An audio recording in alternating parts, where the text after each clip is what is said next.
Paul Mutebi was just 7 years old when his father died and his mother was left to take care of 4 children alone.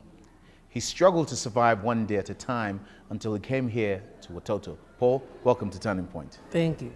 Now, what do you remember of your years at Watoto, Paul? I joined Watoto in 2000, and back then I was really young. But what's interesting in Watoto is it's not just a village where you have vulnerable children and mothers. You have a big family everyone takes care of each other. And there's love, there's Jesus, which is actually the most important.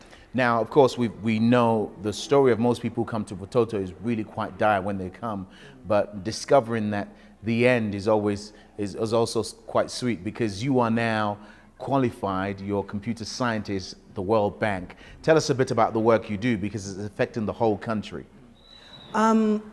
Interestingly, I'm so much fascinated about information technology, which gave me an added advantage, because at the World Bank, they use technology to connect with people, transform communities, and innovate, which I think was in my line of interest. So we have innovations where we reach out to community. There is an innovation that we've been using with UNICEF. It's called U-Report, where someone from anywhere in Uganda can SMS, or we can send information to them, and information about situations that happen in the countries. So connecting the whole country with connecting the whole country, but also in situations where you have like an outbreak. We've recently had an outbreak of typhoid, which is actually killing people. So someone SMSs in, there's an outbreak of this disease, an outbreak of anything that is threatening community. And we work with different ministries. So we can flag information and they can bring in all the help that you need. But let me ask you though, because we're here at the village, a similar one to what you were at, and I remember you saying this is much bigger than what you were at. The kids are playing football to our right, there are kids all over the place. As you walk around and see them, what runs through your mind as you look at the children who are now where you were 10 years ago?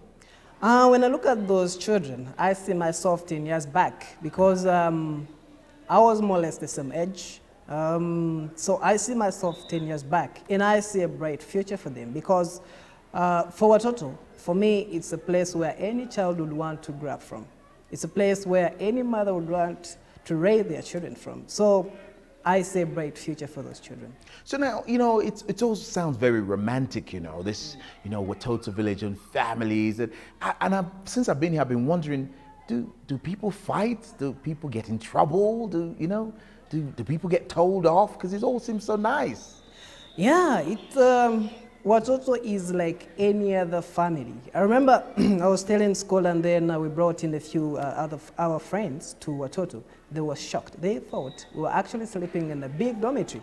So it runs like any other family. We have misunderstandings with each other. We fight sometimes, but it all goes away. But it runs like any other family. Wow. Now, finally, for you, you've come through that. You have the opportunity to change Uganda, and you are doing so with your work. Do you ever go back to the village you were in, or is that all behind you now? Yeah, so in my family, we were 8 children.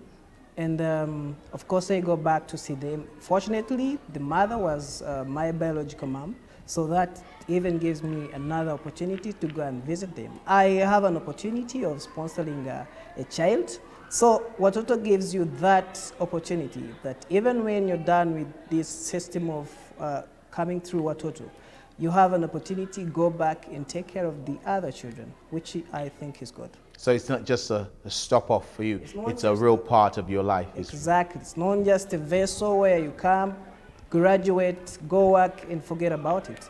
You come back and do something. Thank you so much for joining us on Turning Point. You're welcome.